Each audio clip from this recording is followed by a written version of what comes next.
OT Center, reinventing men's healthcare. All right, final hour of the program, and we kick it off with one of the best. Go back a long time with this guy. In fact, my very first year covering Ohio State football was the year that this man helped John Cooper get his first victory against that team up north. The year was 1994, and number 92, who was all Big Ten defensive end and one of the original silver bullets of those 90s, and many of them heartbreakers, but he played his butt off, and maybe Ryan Day is right. The fun is in kicking ass, and he did it in 94 and beyond. He is our friend Matt Finkes. Good to see you, brother. Good to see you guys too, man. How's it going? Outstanding. All right, let's go back. Let's relive that for a second, because I want to get something confirmed, because I don't know if this truly happened. I know there was a narrative. Was that the year that Coop punched the blackboard? Yes, that was the year he punched the blackboard in the offensive team meeting at halftime.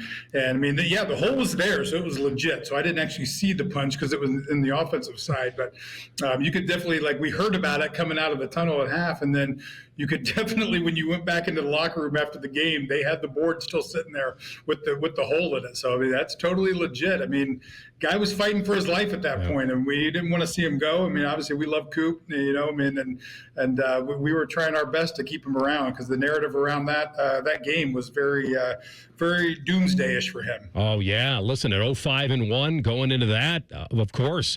How much was it, Matty? Was it out of character for Coop to do that? How much do you feel like that was a cool moment to learn that, because it wasn't a normal thing for him?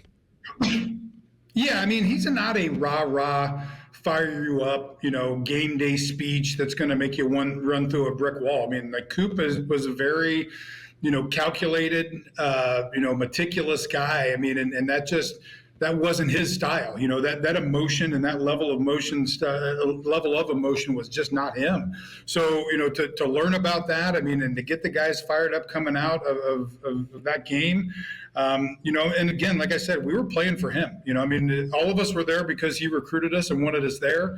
The social media wasn't around that day, but there was enough media around in that day that you knew his job was on the line on that game. I mean, there was no other way to explain it. We lose that game and he's not there anymore. And as guys who were there for their head coach, you wanted to play for him, and to see him that invested in it as well, when the narrative had been, that he just didn't understand the game. I mean, at that point, you knew he got it.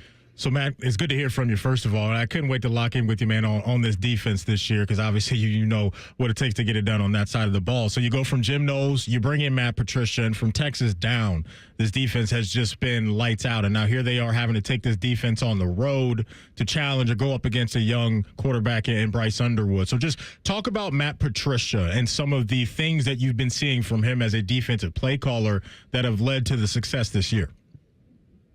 Yeah, I mean, and I'm not going to brag, but I tried to tell everybody at the beginning of the season when they hired him, he's going to be really good for this team. Like Matt, he learned under these guys who, create a system around the talent that they have.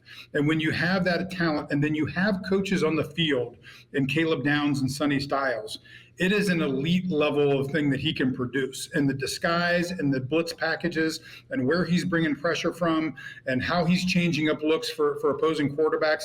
I mean, that's all stuff that I was excited to see come, because, his philosophy is totally 180 from Jim Knowles. Jim Knowles has a system, and you need to fit into it. I think that's why you see the learning curve, whether it's Ohio State, and I mean, you're seeing it at Penn State. The guys have to learn the system and buy into the system. Matt makes a system that caters to the talent that's on the field. And that, I think, is what you've seen and what he's done. And I'll tell you what, the biggest surprise and the biggest thing that I think has led to the success of this defense are those guys inside. The two defensive tackles have been monsters this year, and we didn't know what we were going to get from those guys because they didn't get a ton of playing time last year. You lose two really good guys last year. Those guys have really stopped up the middle, and that's what's going to have to happen in this game. You've got to stop the run. It doesn't matter who's on the other side. You've got to stop the run. And if they can put Michigan in 3rd and 6, 3rd and 7, 3rd and long distance with Bryce Underwood, he doesn't want to sit in the pocket and throw. He wants to get out and move his feet. That's going to be a long day for him, but you've got to win on first and second down first. Matt Finkes with us, former All-Big Ten defensive end for Ohio State back in the 90s. How much did you have to manage your emotion in this game? I know it was a long time ago, and it was technically one of those games that was all or nothing, because now it's 12-team playoff. The loser isn't eliminated from everything. But you tell me, was it different for you managing the emotion? Yeah, I mean, and I don't think that it's that much different for these guys. I mean, this game still means a lot for those guys. I mean, you listen to the way Jeremiah Smith talks about this game. You listen, and I mean, maybe we're heading away from that, and eventually it's not going to be that. But right now, it still is. And I think that this losing streak that they've been on, Michigan cheating for those years that they did. I mean, that's a burr under Ryan Day's. I mean, he is mad about that. Make no mistake about it. That is something that eats at him a lot. And I know that goes down to the team. But yes, you've got to manage the first 5 minutes and the last 5 minutes of this game emotionally. You've got to manage the first 5 minutes when you come out of the locker room. You've got to be able to control your emotions so you're not making stupid penalties. You're not making mental errors. You're not making those mistakes that could put you in a hole. And then you've got to manage and close the last 5 minutes when the game is on the line and the emotions are running high. And this is a do or die moment. And this is all or nothing. And this game means something still to the alumni and to everybody else. So you've got to manage those first 5 minutes and those last 5 minutes emotionally better than you have all year long. Matt, do you think that Julian Sayin is ready to meet this moment? I mean, the execution from a year-one quarterback has been impressive to me, but this is now obviously a level up with the atmosphere and everything that's on the line. And so looking at Julian and how he's progressed this year, do you think he's ready for this moment? I'll tell you what, there's not a whole lot of guys that I'm worried about less than Julian Sayin right now. I mean, his composure throughout the season and the way he's conducted himself in the pocket, the way he's handled pressure, I mean, his demeanor, the way he carries himself. I mean, have you seen him rattled at all this year? No, like you just don't. You don't see it. He's that level of quarterback, and that goes back to the way Ryan teaches these guys as well. I mean, it's all about the process. It's all about doing what you need to do and doing your job and making the right reads and believing in the system. But, I mean, I'm not worried about Julian being flustered or this being too big of a moment for him at all. I think he's the right guy for this job. I mean, he is the most, level-headed, cool customer. I mean, does he miss some things here and there? Yeah, but does he let it rattle him? Or does he shake it right back off and come back and make a big throw the next time? I mean, go back to last weekend. He misses a wide open Brandon Inniss for a touchdown pass. The series before comes right back, throws a touchdown pass that, and 2 plays later. I mean, he's that guy that when you talk about a quarterback and being composed and sitting in the pocket, he's that guy. Matt Finkes with us, the original silver bullet from the 90s. Let me ask you about the narrative, because everything off of last year's game was that the coaching staff went into it with a timid approach and just win by the surest way, play not to lose, don't make a mistake. However, this year they've been taking what the defense has been giving them. So it would actually be a departure if he went into this game early and just started going for broke just to counter what happened last year. I don't think Ryan Day's that guy this year. I think winning the national championship has given him a certain peace, a certain sense of confidence, and that he doesn't need style points to win the game. He just wants to win it. But your thoughts on the game plan? It's going to be chilly up there. That should favor the defense. Michigan's offense isn't doing a ton, especially in their big games. They didn't do a ton. How aggressive is Ohio State? How aggressive do you want them to be offensively early in the game? I want them to play their game. I mean, and that's why they lost last year, right? They didn't play their game. I mean, you go out and you play your game, you're going to win. We lost in '96 because we didn't play our game. And I mean, in that, when you talk about emotions, Anthony, that goes for coaches too.